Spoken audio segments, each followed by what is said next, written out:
Hi guys, welcome to this Money Control live stream. You're watching IPO Watch with me, Nandita Khemka. Well, there has been a deluge of IPOs on the Wall Street of late, and today, of course, we are focusing in on the IPO of Capillary Technologies. It's an 877 crore rupee IPO, 345 crores via fresh issue, and 532 crore rupees via an offer for sale. Of course, the IPO is priced between 549 to 577 rupees a piece. It has already raised somewhere around 394 crore rupees from the anchor book, and some of the marquee names, the global names, are the likes of Amundi Funds, HSBC Global, ValueQuest India, Matthews, Pinebridge Global Funds.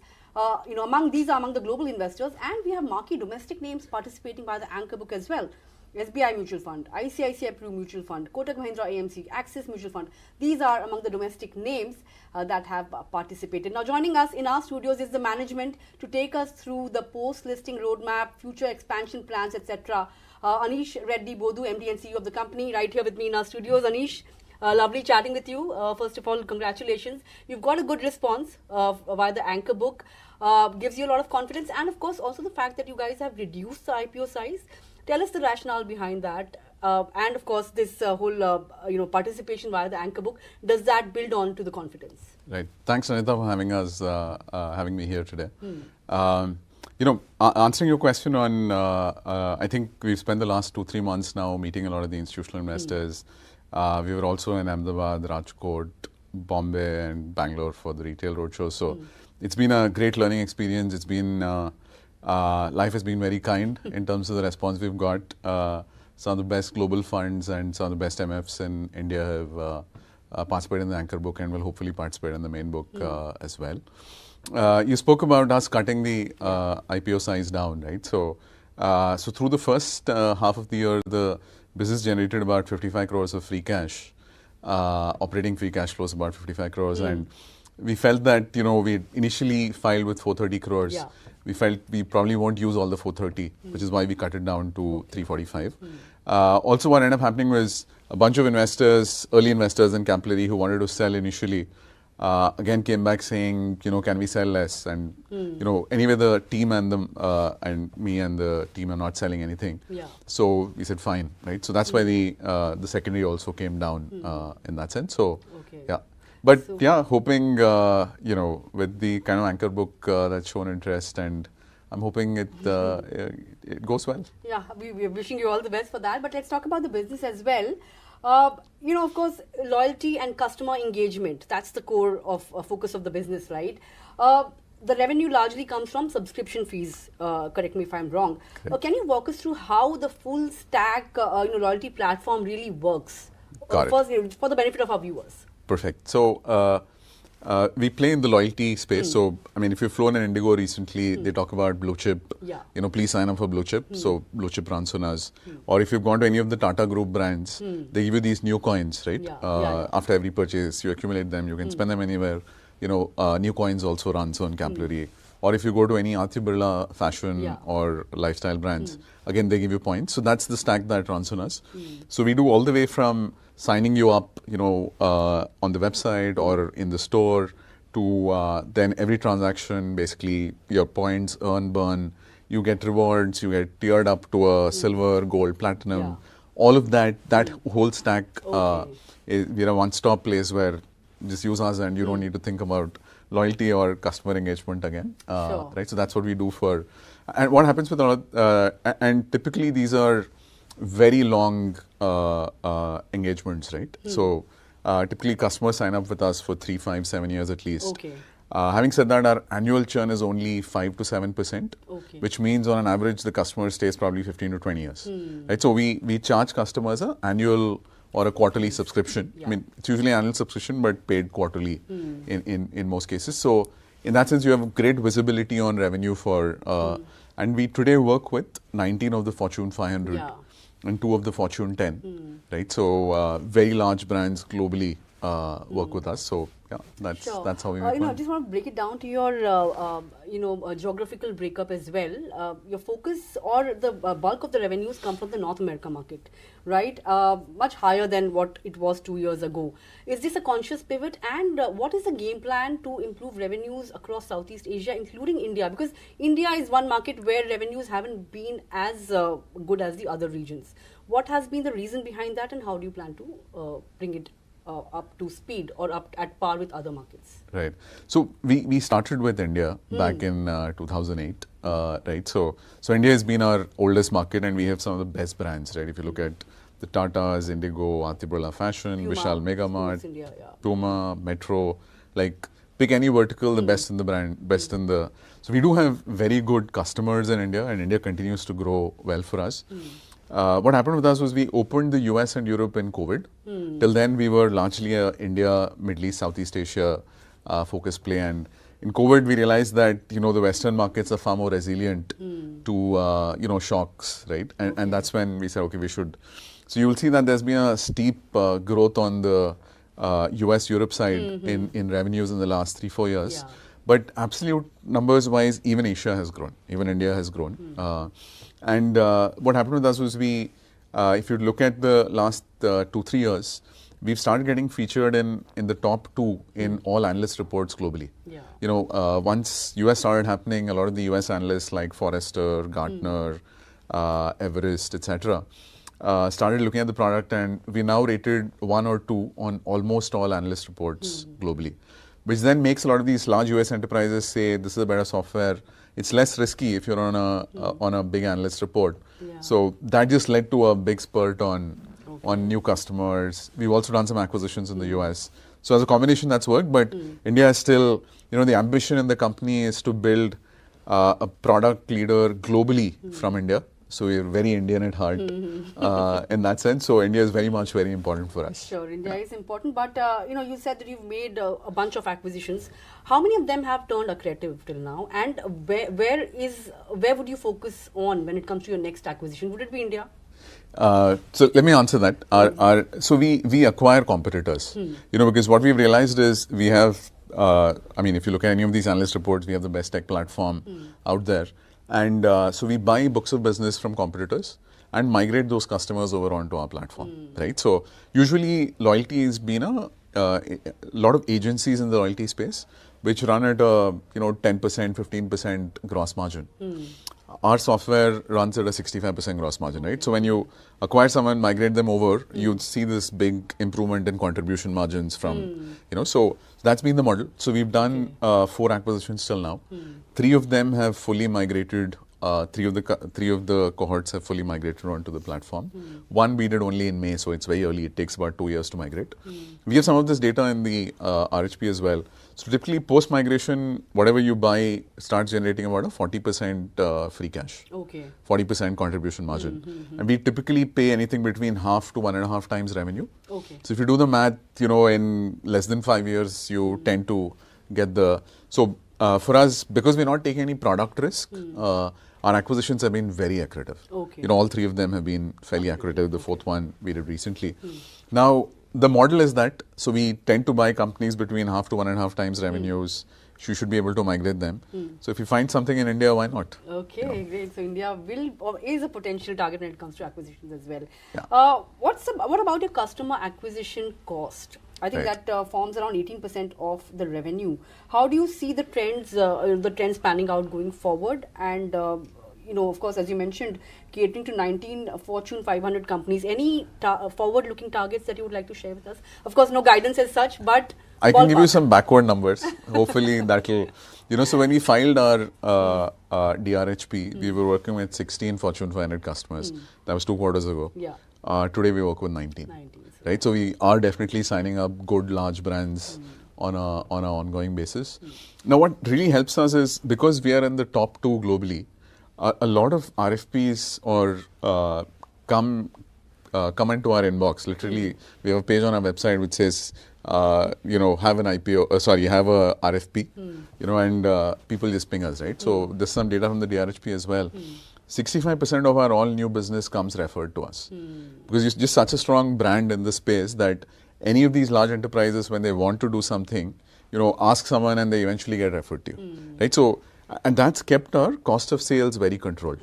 Because now to sell to all these, Fortune 2000 type customers, we don't need a very large sales team, because when the lead comes in, they already have a real need. There is an RFP, so the closure rate and the cost you spend on it is much lower, right? So, and if you look at our last 3-4 years, our cost of sales has stayed in this, 18-20% of revenue. Although it's grown as an absolute number, but compared to our revenue growth, which has been, if you take the last 1.5 years, been 20%. Correct. CAGR, for the last couple of years now, 2-3 years now. So it's not kept at that pace, So our sales cost will continue to be 18 and will probably keep coming down. So, of course, in terms of top line, as I was mentioning, you've grown at a healthy 53% CAGR. That run rate would continue in the next 3 years, or do you expect some bit of a, slow down there, or how are you looking at your revenue top line trajectory here? Right. So if you look at the first half of this year, and the RHP is filed on the first half of this year, we've grown at a 25%. Now, if you do acquisitions, you will grow faster. So obviously, so that's the other alpha in the business there. But just talking on growth, our existing customers every year grow at about 15 to 20%. So there's we track it as net retention rate, which is net of any customers leaving. How much are your existing customers growing? And that stayed between, I'd say, 115 to 121% in the last 3, 4, 5 years, right? So there's a lot of growth that just comes from existing customers using the software more, buying more products from us, using more of the AI. The other part is the new Fortune 500 customers we sign up. That's been pretty strong as well. If you take and then the acquisitions, right? So we've done a few. There's a lot more we can do. So I do think, we can continue growing at what you saw us grow in the first half. So margin wise, 13.3. That was FY25. Obviously you mentioned how contribution margins keep going up when you acquire more companies, right? Next 3 years, would you aim for an 18%? Is that too lofty? I mean, how? So if you take our last 3 years, we've roughly added 3 to 4% EBITDA margins each year. Even if you take the first half of this year and compare it with the first half of last year, all these numbers are in the document for you. We've again added about 3-4% in terms of EBITDA margins. I don't see a reason why we can't sustain that. The gross margin for the company is at 65, and the EBITs are at 12, 13 now, or 11, 12, something in that range now. So there is a long way to go, Sure. What's next on the, product innovation roadmap? Are you looking at something? Give us a sense on how you plan to innovate more, especially with the use of AI.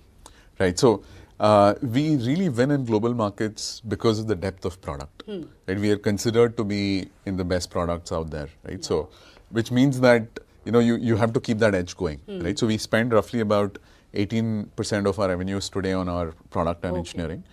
And what we've done is we've picked every vertical. Like you pick airlines, you say what's the best way to do loyalty for them. We pick a vertical, build deep for it, right? So we will continue doing that. There's also been a lot of investment on the AI side, in the, so our competitors end up being agencies, so typically they have a lot of people. So what we've done is we've said, what are the jobs that happen in an agency? There's someone pulling analytics reports. There's someone running campaigns. There's someone picking calls and answering, I didn't get my points, where are they? All of that, right? So we've kind of built an AI agent for each of these. So, which is one reason why a lot of these very large enterprises typically move to us, because it's faster to run on our software.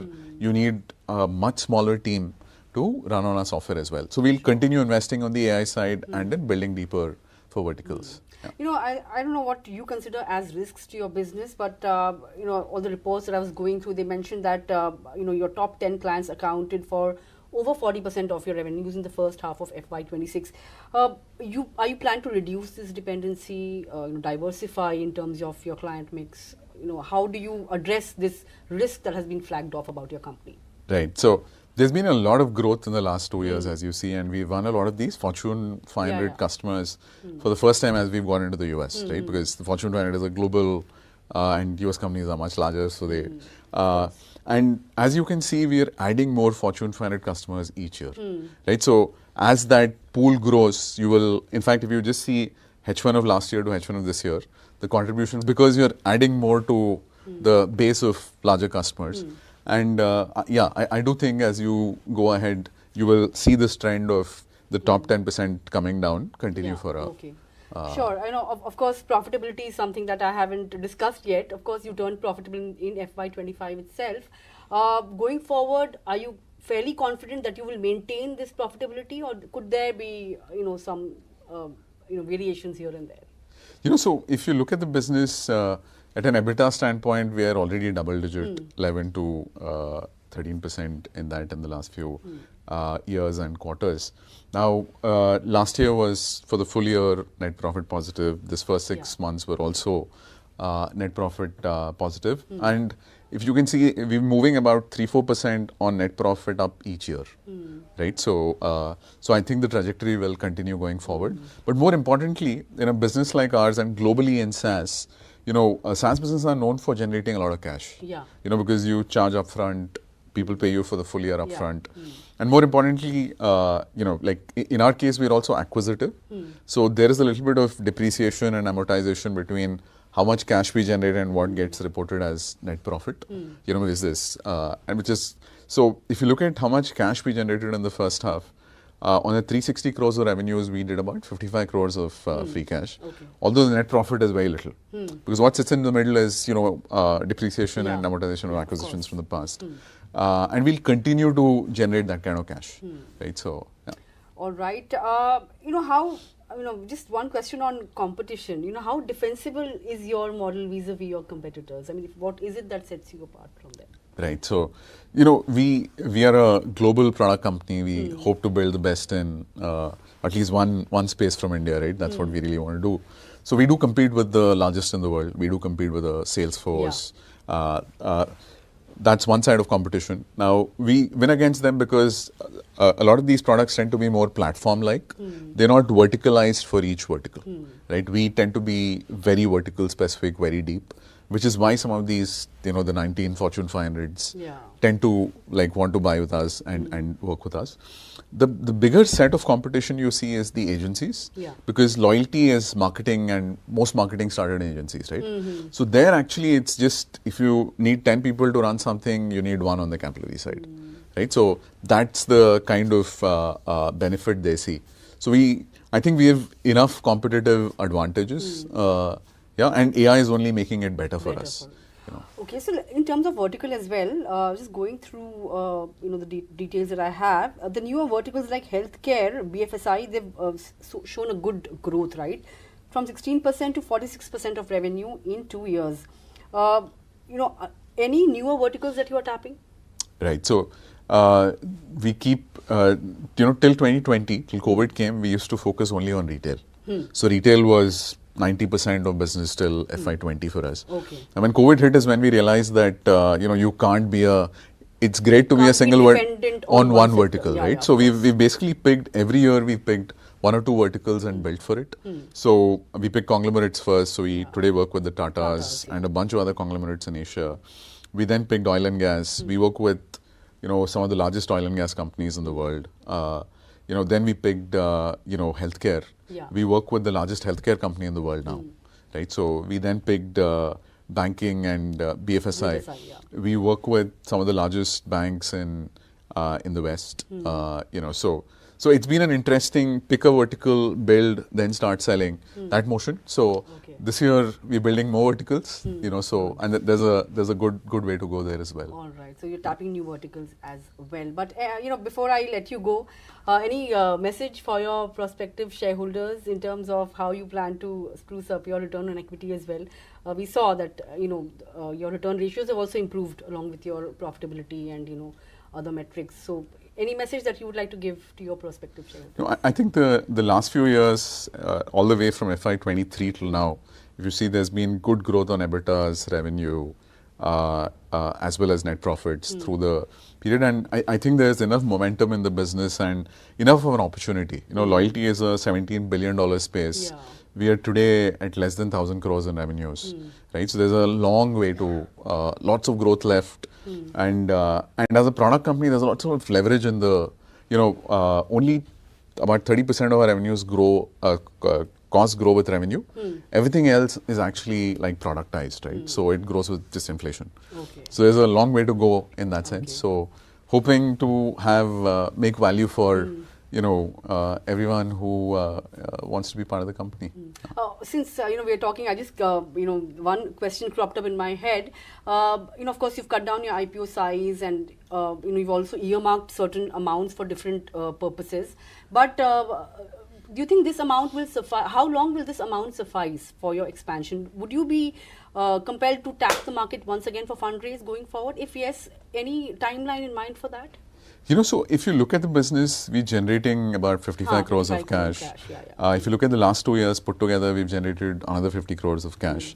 So the business is generating cash. So internal accruals? Internal accruals are pretty good. And typically, even when we buy companies, you can see we've given numbers for 4 of them. We typically buy between half times to 1.5 times. 1.5 times revenue. So, so if you look at the primaries we're raising, about 345 crores there, there's enough cash in the system to fund acquisitions, right? So, and other than acquisitions, I think, there's some for product development and some for this, but most of the cash would be used for, Got your point. Thank you, Aneesh, for taking out time and coming to us and of course discussing your future plans. I wish you all the best for the IPO and of course for the subsequent listing as well. And I hope to interact more often once you get listed, because then we'll take stock of your quarterly earnings as well. Perfect. Looking forward to the journey ahead. Thank you so much. Thanks a lot for coming down. Well, that was the management of Capillary Technologies. But take a look at what's really transpiring on the political front then. The Bihar counting is underway, and whatever the exit poll was really suggesting, we've seen what has happened. 190 seats for the NDA. Looks like they are set for a grand victory. Nitish Kumar set for a 5th term. For Bihar. So that's the story, and of course keep watching this space, moneycontrol.com, for all the details on what's really transpiring. But take a look at the markets as well. They have been fairly volatile. We saw the Nifty, in fact, slipping to 25,750 levels of those days lows, but still we are holding on to that 25,800 mark. There is a fair bit of weakness, but the Nifty Midcap Index, mind you, has slipped into the green. In fact, has edged back into the green. It's trading with a green tick, but the breadth of the market remains in favor of declines. It's largely even Stevens, but breadth is in favor of declines. And what's really doing well is the Nifty PSU banking pack. That's in focus, because amid all the volatility and weakness, we've seen PSUs holding firm, and no surprises there, because of course it is the big counting day and the Bihar verdict, just a few moments away. 191, we have crossed that mark, but we'll have to see whether or not we are looking at a doso par or not for NDA when it comes to the Bihar polls. But with that completely timed out, thanks a lot for tuning into Money Control. Stay tuned to Money Control for all your news and updates, and of course have a great day. Thanks for watching.